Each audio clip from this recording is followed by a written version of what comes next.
Let's be honest, for those of us who've been paying attention, we know that this isn't Boyd's wife. We know that it's just an entity that's pretending to be her in order to manipulate Boyd. So that makes you ask the question, how many entities are there in Fromland? If you ask most people, they'd probably say that there's only two entities, the boy in white, and of course the other one being the jellyfish. But truth is, there's way more entities than any of us realize. If we take a look at the last episode of the second season, there's this amazing scene that completely blew my mind.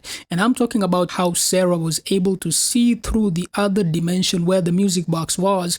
And even more importantly, she's able to tell that there's an entity in the dungeon that absolutely hates humanity. It enjoys hurting humans. And when Boyd goes into the dungeon, he gets confronted by this Abby entity. Most people would say that this entity is the same one that Sarah was talking about, but I'm not convinced about that because the music box entity says that Boyd was the one who freed it. And I can make an entire video about how and when this entity was freed because it's actually a lot more complicated than you might think. But for now, let's assume it means when Boyd met Martin and got infected with the worms and the music box for the first time. This is really tricky because when Sarah and Boyd were in the woods, Sarah heard a voice telling her, "Tell Mr. Fish and Loaves I was wrong."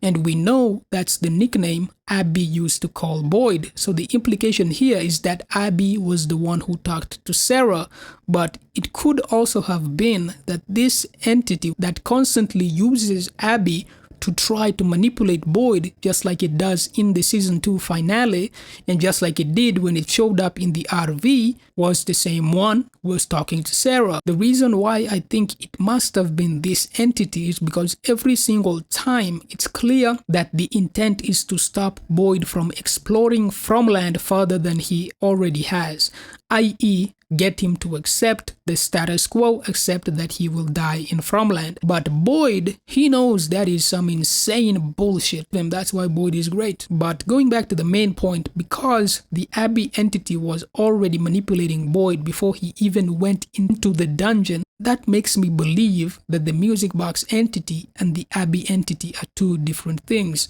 It's also worth remembering how bloodthirsty this music box entity is and how calm and collected the Abby entity always is. It's the difference between a raging lunatic and Hannibal Lecter. Two very different methods of operation. And in this same episode, Jade gets a visit from another entity which looks like Tom the bartender. And secretly, I'm hoping that it's the same Tom, but even if it isn't, this entity encourages Jade to go into the dungeon, and it's because of this entity that we finally found out what the symbol represents and where the ritual was performed. This entity's goal appears to be to make them understand the full story. So if the boy in white is doing the same thing, these two entities probably have the same mission.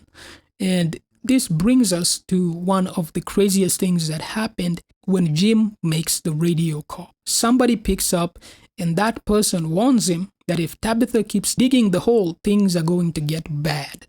And of course they do. We still have no idea where this voice came from. A popular theory is that it was the jellyfish that collapsed the Matthews house and the jellyfish that made the radio call. But I actually think that the entity that did that is totally different from all the others. I perceive that entity as the referee. His job is to make sure everybody's playing fair. In other words, to prevent anybody in the game from cheating. He seems to be the most powerful because this one has the ability to directly affect the townspeople, and he can do that at any time because remember, it wasn't nighttime when the house collapsed. It's possible this was the same entity that moved Boyd and Sarah's tent when they were camping. The house collapsing and the storm that wiped out the crops were both punishments being sent out because the townspeople, because we tried to cheat the game, so we had to be punished. This entity's job is to make sure nobody cheats and to punish those who do. The radio call that could have been another entity trying to warn them about any possible punishment. Like, I don't know, the bus that came in after they built the radio and broke into the monster's den. What I know for sure is the Abbey entity can't directly attack the townspeople. That's why it has to use mental manipulation to keep them there. The boy in white and Tom also have some limitations that aren't clear to us just yet. But when it comes to the music box, I think the Abbey entity wanted Boyd to free him because they're allies, and I think the boy in white needed him freed because defeating him is necessary to proceed to the next level of Fromland. When it comes to the voices that Sarah hears, it's really important to remember that the voices change depending on where she is in Fromland. When she went into the woods, it was the first time she ever heard a female voice. Father Cartridge said that he came to Fromland because he was following the directions of a voice in his head. But when Sarah was with Cartridge in the church basement, the voices were telling her that it's the only way for them to leave Fromland.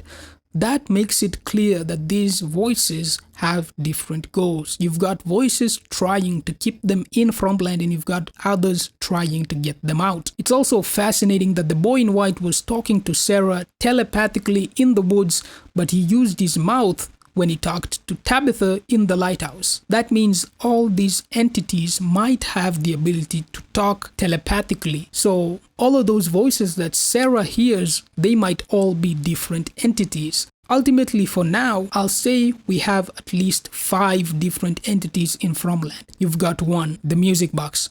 2, Tom the bartender, which could have been the same entity on the radio. 3, the boy in white. 4, the Abbey entity, which I assume is the jellyfish. And 5, the one entity to rule them all. In other words, the referee, who I think is the one who made all the rules, and I think this one would be the literal fire in the lighthouse.